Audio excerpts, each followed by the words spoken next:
नहीं होती है। तो सेलिंग प्राइस क्या होगा मेरे दोस्तों? सेलिंग प्राइस होता है कॉस्ट प्राइस माइनस लॉस। अगर किसी वस्तु को बेचने से आपको लॉस होता है तो विक्रय मूल्य क्या होगा? कॉस्ट प्राइस से कम होगा। सेलिंग प्राइस क्या हो जाएगा? Cost price minus loss. आप बोलोगे जी बिल्कुल सही, कोई परेशानी नहीं है। जैसे मैं आपसे कहूं कि किसी सामान को बेचने से आपको 22.22% का लॉस हुआ, किसी वस्तु को बेचने से आपको 22.22% का लॉस हुआ। आपने किसी सामान को बेचा, कितने में बेचा मेरे दोस्तों? आपने किसी सामान को 8435 रुपए में बेचा। आपने किसी वस्तु को 8435 रुपए में बेचा और आपको 22.22% का लॉस हुआ। तो आप बताओ उस वस्तु का कॉस्ट प्राइस यानी कि क्रय मूल्य क्या है? जवाब दीजिएगा, इस सवाल मैंने पूछ लिया, बताएं। आपने किसी वस्तु को 8435 रुपए में बेचा और आपको उस वस्तु पे 22.22% का नुकसान हुआ, तो उस वस्तु का सीपी यानी कि क्रय मूल्य क्या है? अगर आप यहां पे देखोगे तो डाटा बहुत परसेंटेज बहुत टिपिकल है, तो आप इसको पहले फ्रैक्शन में कन्वर्ट करेंगे तो सॉल्व करेंगे। 22.22% की फ्रैक्शन वैल्यू क्या होती है? 2/9। 11.11% 1/9। 22.22% क्या हो जाएगा? 2/9। तो 9 क्या है? बेस वैल्यू मेरे दोस्तों, यानी कि 9 क्या है? Cost price. अगर किसी वस्तु का सीपी 9 यूनिट है, अगर किसी वस्तु का क्रय मूल्य 9 यूनिट है मेरे प्यारे भाई, तो 9 का 22.22% किसके बराबर होता है? 2 के बराबर होता है। अगर किसी वस्तु का सीपी 9 यूनिट है तो आप उस पर 2 यूनिट का लॉस हुआ है, तो वस्तु का सेलिंग प्राइस कितना होगा? भाई 9 रुपए के सामान पे आपको 2 रुपए का नुकसान हो गया, तो सामान बिका कितने में? 7 में। तो यानी कि सीपी से एसपी का रेशियो कितना होगा बच्चों? 9:7। ये सीपी से एसपी का रेशियो होगा 9:7, हुआ कि नहीं? आपको सवाल में क्या दिया है? सेलिंग प्राइस कितना दिया सवाल में? तो यदि आपको 8435 रुपए, तो 7 यूनिट की वैल्यू सवाल में 8435 रुपए, बताओ कितने गुना? तो आप कहोगे 12 7 84, 7 5 35, 1205 गुना। क्लियर? आप बोलोगे हाँ जी सर। तो सीपी भी क्या होना चाहिए? 1209 का 1205 गुना, 12 9 108 और 9 5 45, तो 10,845 रुपए उस वस्तु का क्रय मूल्य यानी कि सीपी आ जाएगा और ये आंसर हो जाएगा। सभी को बात समझ में आई? ठीक है ना? देखो अभी तक आपको ये समझ में आ रहा होगा कि प्रॉफिट लॉस में कुछ भी नया नहीं है, केवल परसेंटेज का तो इस्तेमाल हो रहा है। क्या मैंने आपको परसेंटेज और रेशियो के अलावा कुछ चीज सिखाई? नहीं। हाँ, अगर जिस बच्चे को परसेंटेज और रेशियो ही नहीं अच्छे से पढ़ा है तो ये चैप्टर नहीं सीख सकता। ठीक है ना? तो हम आपको ये सिखाना चाह रहे हैं कि अगर भाई किसी सवाल में डाटा आसान है तो आप 100% मार के कैलकुलेशन कर लो, चाहे रेशियो में, कोई फर्क नहीं पड़ेगा। लेकिन अगर डाटा बहुत परसेंटेज डिफिकल्ट है तो पहले इसको फ्रैक्शन में कन्वर्ट करो और उसको रेशियो में ही आप सॉल्व करेंगे, इजी रहेगा।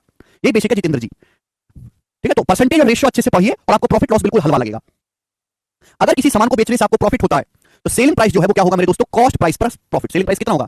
Cost price plus profit. लेकिन अगर किसी सामान को बेचने से आपको नुकसान होता है तो सेलिंग प्राइस क्या होगा मेरे दोस्तों? Cost price minus loss. चाहे प्रॉफिट परसेंटेज हो चाहे लॉस परसेंटेज हो, वो हमेशा ही सीपी यानी कि क्रय मूल्य को बेस मानकर निकाला जाता है। ठीक है बच्चों? आप बोलोगे हाँ जी सर बिल्कुल सही, कोई परेशानी नहीं है। आगे चलते हैं दोस्तों नेक्स्ट। अब ये अभी तक मैंने आपको पढ़ाया थ्योरी, छोटे छोटे कंसेप्ट होंगे जो मैं सवालों के माध्यम से ही समझाऊंगा। ठीक है ना? एक सेकंड होल्ड करिएगा। इजी लग रहा है ना थ्योरी? Very good.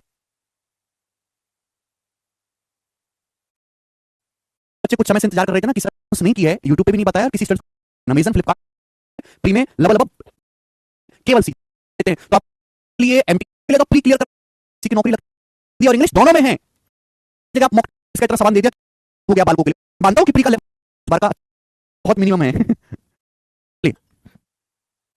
सी चल के कॉन्फिडेंस आता है। अब 3000 जी शुरू करते हैं कहानी, बिल्कुल बेसिक सवाल से शुरू करेंगे। बताओ बच्चों, पहला सवाल एकदम इजी क्वेश्चन से शुरू करेंगे और मैक्सिमम लेवल पे लेके जाएंगे। चलो बच्चों करो।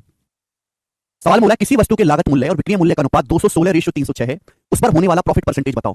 किसी वस्तु के सीपी और एसपी का रेशियो 216:306 है, उस वस्तु पर होने वाला प्रॉफिट परसेंटेज क्या है? आप नहीं निकाल सकते। भाई प्रॉफिट होता क्या है? सीपी से एसपी का रेशियो ही तो होता है, कोई नई चीज तो है नहीं। आप खुद बताओ किससे कट रहा है? भाई 18 से कट रहा है 12 बार, ये नंबर 9 से भी कट रहा है 2 से भी कट रहा है। 18 कम 18 बचेगा 12, 18 7 126, 17 बार।